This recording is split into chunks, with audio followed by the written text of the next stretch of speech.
Peter, the forest industry develops two distinct plans. One is the long-term plan that really is about sustainability and what happens in the future. The other plan is a prescription. Tell us what the prescription is. Well, the prescription is really what puts the plan into action on the ground. The plan's prepared and tries to represent our normal practices as well as any set of models can. So tell us what goes into the prescription, Peter. The prescription is prepared based on a set of field observations that are made by people normally working for the company or contracted by the company that have some professional credentials, foresters or technicians working with foresters. We go into an area where we're planning on conducting some harvest operations and take measurements of trees and their health and their species.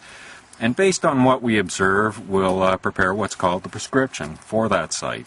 And that outlines for the logger what's going to be able to be harvested. It provides instructions to our tree marker. It identifies a whole bunch of non-timber values that you'll be learning about later on that we need to operate carefully around. And really helps move our forest in the direction that the longer-term plan is indicating it should be moved in. You have a term you use, areas of concern. We have lots of terms in our profession, partly because we're highly government regulated, because we do work on Crown land, and it is a public resource.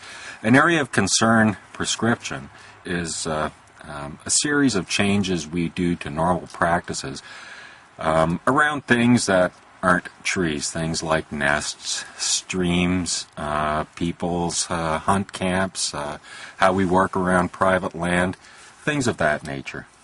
Who prepares the prescription? The prescription is prepared by a professional forester or by a technician working under the direction of a professional forester. What is the process for preparing a prescription?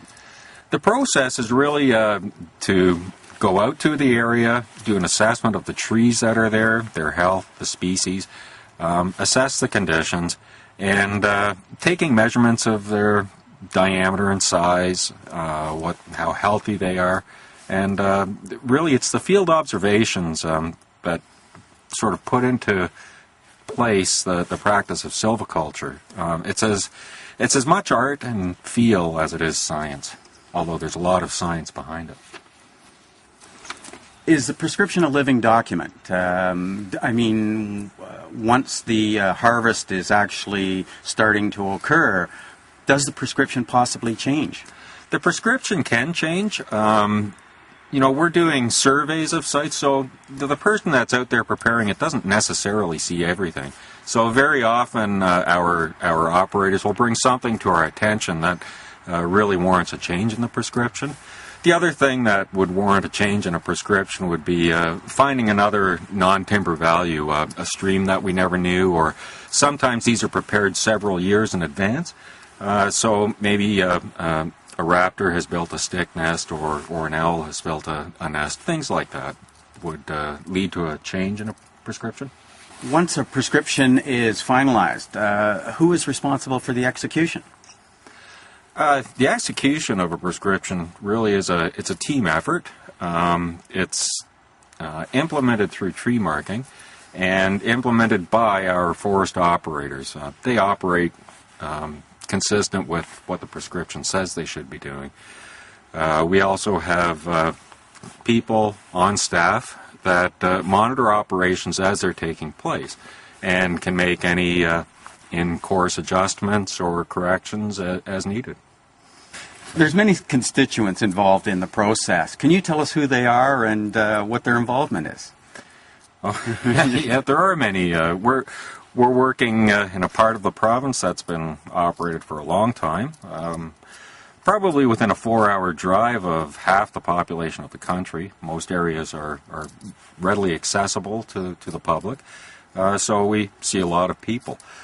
Of course, the operators and the industry and ourselves were, of course, directly involved in the prescription. It's our business. The ministry has an oversight role. They review what we do and give us advice as well. The general public has a big say in what we do as well. We try to explain the forestry side of it, but there's always a non-forestry side to things too. When you're operating beside someone's private land, for instance, they may have some adjustments they'd like you to make, or a snowmobile trail, or a hiking trail into somebody's hunt camp. There's a lot of boat launches and access sites and portages. So it's pretty much everybody. So it's a pretty detailed process that you execute, and as a result, at the end of the day, hopefully, they've taken care of every constituent involved in the process. Well, we hope to. You can never make everybody happy all the time, but I think we do have a pretty good track record of accommodating people where we can. And by the same token, a lot of people, when they're in the area and they see and understand what the business is about, they're very good about adjusting to some of our realities as well. It's a two-way street. Thanks, Peter. You're very welcome. My pleasure.